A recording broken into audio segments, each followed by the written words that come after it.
Huston, you came to Louisville, many times, but you came, we had a festival of faith about healing. And I told you, don't talk about healing, heal everybody. And you told the story, when you had the wisdom tooth out. Yeah. And you went into that space where it's below, it's where you woke up in the space, the sacred unconscious. And you saw that our true nature is nothing but luminous being. Every night we dream, I forget, 7% of the time, whatever it is, and the sleep researcher can identify that because with REM, rapid eye movement, and when that's going on, we're dreaming. But most of the time, we are not dreaming. When my teacher in the Vedanta tradition of Hinduism put to me when he was distinguishing dream and dreamless state, he said, we have three. We have waking state, and we have dream state, and then we have dreamless state. And I protested. I said, yeah, but dreamless sleep isn't a state at all because there's no awareness there.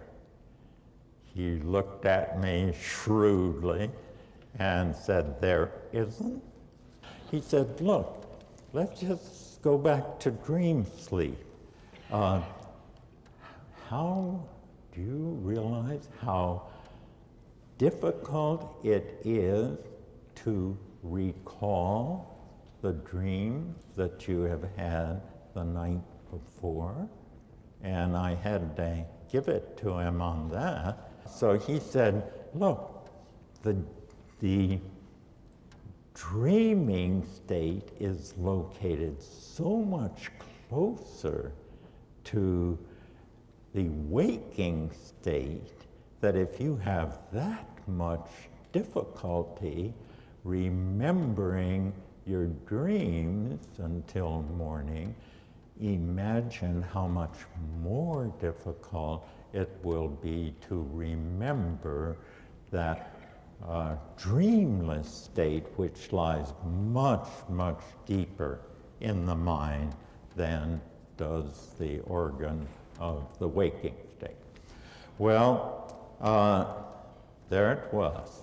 Here we were, loggerhead, a draw, until there came a time, unfortunately, he had already dropped the body, as the Indians say, but when I was persuaded.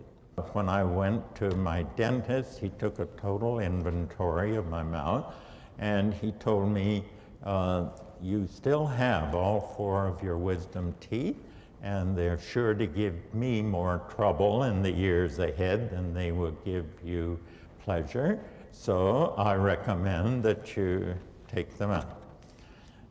I just do what people tell me in this kind of situation. So there was an appointment, and I turned up. And when he had me in his chair, he said, we put you under for this, and pulled out his syringe and told me to count to 10. I remember getting to 3. And when I came to, I was in a different place. I was in, well, they called it a recovery room, but that was a euphemism. I'm a little taller than is necessary, and the space, the rental space must have been pretty high around there. I was in a kind of cubicle that felt more like a telephone booth than anything else. And I found myself being brought, apparently they were processing them through at a pretty fast clip that afternoon, and I was overstaying my rental time. And so I came to with this prototype of big nurse. She was large and in a white jacket, and I kid you not, she was beating me come to, life is real, life is earnest.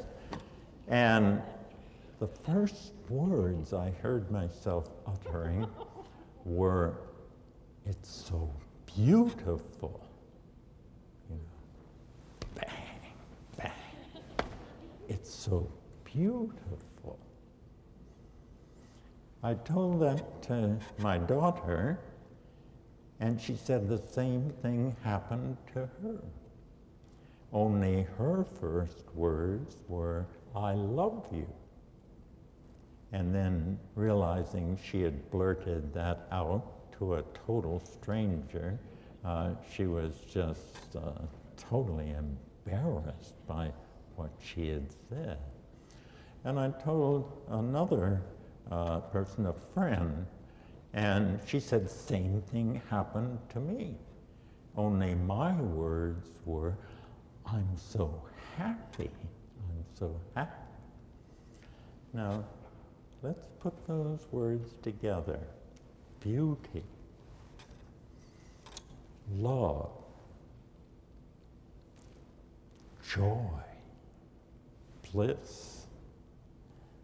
3 of the 99 divine names of all. Where were those exclamations coming from?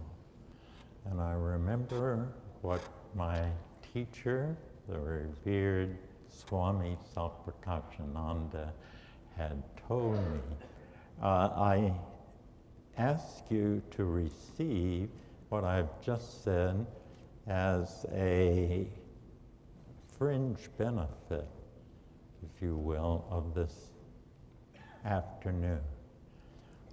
Because I suggest that when you lie in bed at the close of this lovely day, before you phase out of your mind, just remind yourself you are going to experience, in the Swami's words, total bliss. That if that did not happen to all of us every 24 hours, that we recharge our psychic batteries at that filling station of the divine, absolute bliss, experiencing the Atman or the Imago Dei. He said if we didn't have that opportunity to recharge our batteries, we simply couldn't make it through life. The hard knocks are just too much to just face day after day after day without that respite that gives us the courage and the hope to go on. So I was having the wisdom teeth out, and he said, we put you under this, count to 10. I got to about 3. And when I came to, this prototype of big nerve stress was pounding me. She was beating me. Wake up, wake up. Life is real, life is earnest. And my first words were, it's so beautiful.